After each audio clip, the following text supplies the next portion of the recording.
आप और मैं हूं आपके साथ कुसुम सिंह। आज हमारे साथ है बनते नागभूषण सिंह। सर बहुत बहुत स्वागत है आपका हमारे चैनल पर।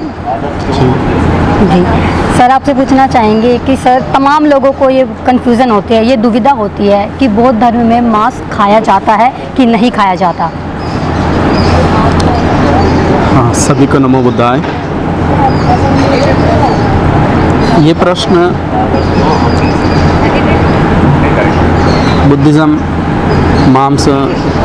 बुद्धिज़्म में मांस खाना स्वीकार्य या मना है। जी या भंते जी लोग मीट मछली मांस खा सकते हैं या ना खा सकते हैं। जी या उपासक लोग मीट मछली मांस खा सकते हैं या ना खा सकते हैं। जी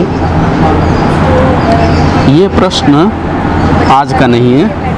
ये प्रश्न आज से 2600 साल से पहले पुराने की प्रश्न है। जी बिल्कुल। ये तथागत बुद्ध के सामने ही आए थे। तथागत बुद्ध के सामने ऐसा प्रश्न आई थी। बहुत सारे लोग भोजन दान में जाते थे, भिक्षु लोग वहाँ जो मिला वो खाते थे। लेकिन संघ में भेद होके एक बंते जी देवदत्त ने तथागत बुद्ध से निवेदन किया और कमांड भी उन्होंने करने लगे। ये चीवरदारी भिक्षु मीट मछली मांस से दूर रखने के लिए रेकमेंड करो बोल के वो देवदत्त ने तथागत बुद्ध को रेकमेंड किया। जी और ऐसा कई सारे प्रकार के नियम बनाया।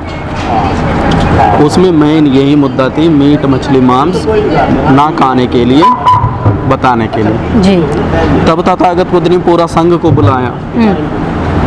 पूरा संघ को बुला के ये बताया कि संघ में जी एक प्रदेश से आया है वैसा कोई भिक्षु नहीं है। संघ में 16 दिशों से आया हुआ भिक्षु है। जी संघ में एक भाषा बोलने वाला भिक्षु है क्या? नहीं है। कई सारे भाषा बोलने वाला भिक्षु थे। संघ में एक ही देश से या एक ही राज्य से आए हुए भिक्षु है क्या? नहीं है। जी कई सारे राज्यों से आए हुए भिक्षु थे। जी और संघ में एक ही संस्कृति को पालन करने वाला भिक्षु है क्या? नहीं है। जी बिल्कुल। बहुत अलग अलग क्षेत्र से आए हुए, अलग अलग संस्कृति से आए हुए भिक्षु थे। तब उनको ये कहा तथागत बुद्ध ने, जो भिक्षु खा रहा है मीट मछली मांस वो खा सकते हैं। जो भिक्षु नहीं खाएंगे वो ना खा सकते। अच्छा। और जो भिक्षु मीट मछली मांस खा रहा है वो भिक्षु दूसरों को, चाहे तो भिक्षु हो चाहे तो कोई किसी का भी हो, दूसरों को दबाव नहीं करना चाहिए जी बिल्कुल। खाने के लिए। और जो भिक्षु नहीं खा रहा है वो ये दबाव नहीं करना चाहिए सबको न खाने के लिए। इसमें स्वतंत्र है, जी व्यक्तिगत विचार है क्या खाना। तब तथागत बुद्ध ने बताया ये व्यक्तिगत विचार है। जो खा रहा है वो खाने दो, जो ना खा रहा है ना खाने दो। दबाव ये उनको नहीं करना, वो उनको नहीं करना चाहिए।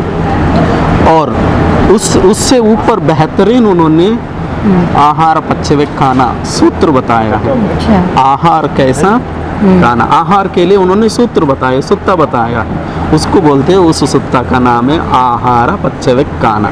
जी वो तो स्पेशली मॉन्क्स के लिए बनाया है, वो उपासक लोगों को भी अप्लाई कर सकते हैं। Okay sir. क्या है उसमें, उसका सारांश आहार पच्यवेक खाना पटिशंका योनिसो पिंडपातं पटिसेवामि नेवदवाय नामदाय नामंदनाय न विभूषणाय यावदेव इम्मस्सकाय सतिथ्यायापनाय विहंसु परितिया ब्रह्मचर्य अनुग्रहाय इति पुराणान् सवेदनां पतिहंकमिनवान् सवेदनां न उपादेशामि यत्रा चेमि भविष्यति अनवज्झात च पशुविहारो छाति साथ।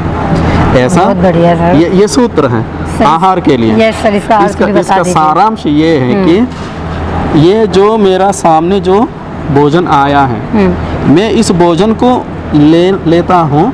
इस शरीर को मैं पहलवान जैसा बनाने के लिए नहीं है।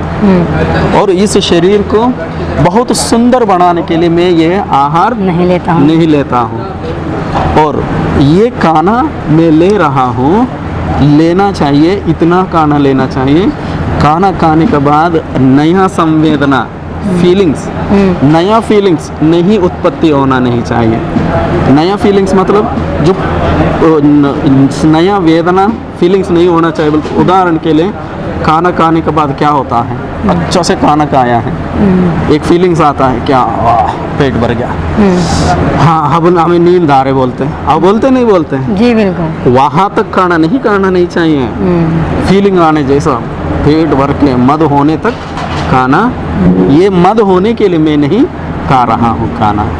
फिर जो मैं भूख है, सिर्फ भूख को मिटाने के लिए मैं आहार ले रहा हूँ। जी सर जी। और उसके बाद और भी है, अभी ये सूत्र कंप्लीट नहीं हो रहा ठीक है सर, बोलिए आप बोलिए। जी मद होने के लिए खाना नहीं खा रहा हूँ, और जो मेरा भूख है वो मिटाना चाहिए, बस उतनी है। और मेरा मकसद खाना खाने के लिए, ये शरीर जिंदा रखने के लिए खाना खाता हूँ। मतलब खाना का माप बताया है, और तुम वो क्या खा रहा है उसका मतलब कोई नहीं बताया। उस सूत्र में क्या खाना बोलना नहीं, और उस खाना को कैसा खाना ये बताया है। जी सर। उदाहरण के लिए ये सूत्र है, फिर इसको हम कैसा अप्लाई करें आजकल।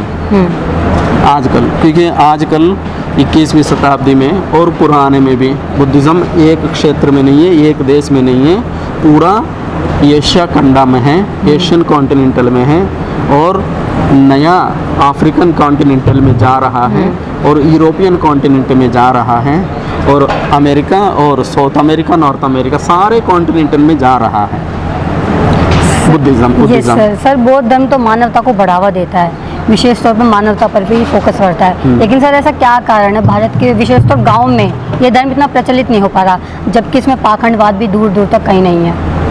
जी अभी पहला प्रश्न कंप्लीट नहीं हुआ, मेरा जवाब और भी है, दे दो या दूसरों में आओ? बोल दीजिए सर, बोल दीजिए। जी जस्ट मैं उदाहरण बता के पहला प्रश्न को कंप्लीट करता हूँ।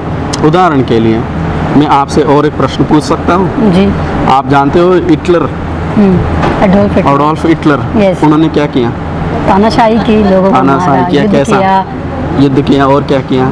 यही सर, तानाशाही वगैरह, तानाशाही किया, और क्या किया?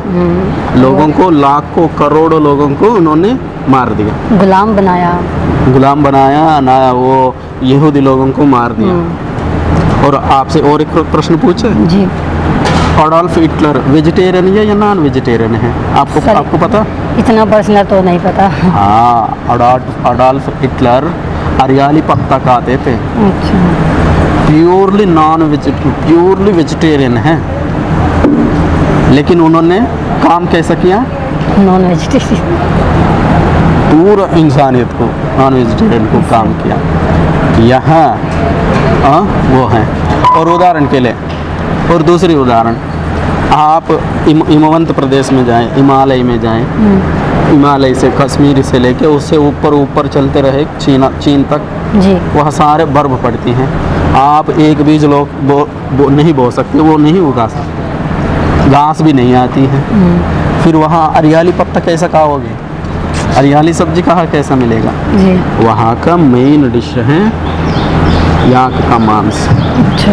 आप यदि वहाँ उन लोगों को बीच में जाके कॉन्फ्रेंस में और जो भी कैसे भी आप जाके बैठे तो आपको केक मिलेगा, याक का केक मिलेगा, अच्छे से बना के केक जैसा आपका सामने रखते वो खाते हैं। चाहे तो वो कौन सा भी हो वो खाना पड़ेगा, वो वही कहिए। अच्छा। आप समुद्र के किनारे में जाए तो वहाँ मीट मछली ही मछली मिलता है, नहीं जी मैं मछली नहीं खाऊंगा।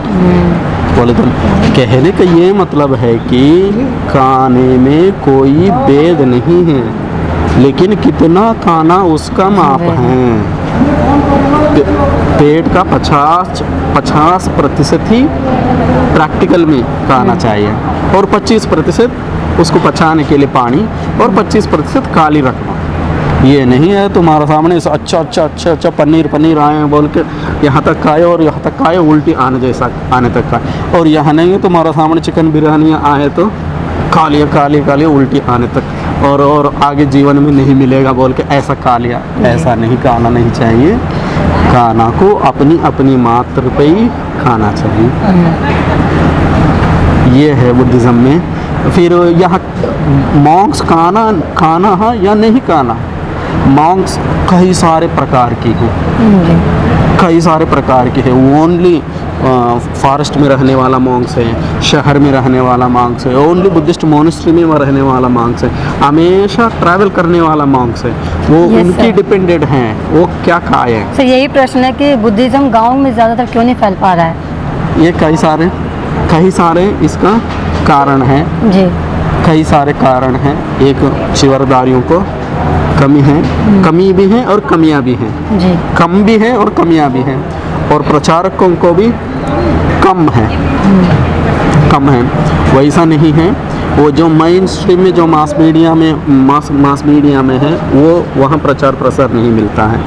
जो भी सोशल मीडिया में, फेसबुक में, व्हाट्सएप में होता है उसी से ही चल रहा है, और गांव-गांवों में प्रचार हो रहा है लेकिन नहीं दिख रहा है, हो रहा है। Yes. हम गांव-गांव में जाते हैं, हमें इनविटेशन मिलते हैं गांव-गांव में आने के लिए, प्रोग्राम करने के लिए। जी परिस्थिति ये है कि अब उत्तर प्रदेश का परिस्थिति ये है कि अभी वहाँ तक स्पिरिचुअलिटी तक नहीं गया है, सेकंड स्टेज में है। लोगों को प्रचार प्रसार किया है 60, 70 और 80, 90 दशक से प्रचार प्रसार हुआ है और अभी भी हो रहा है।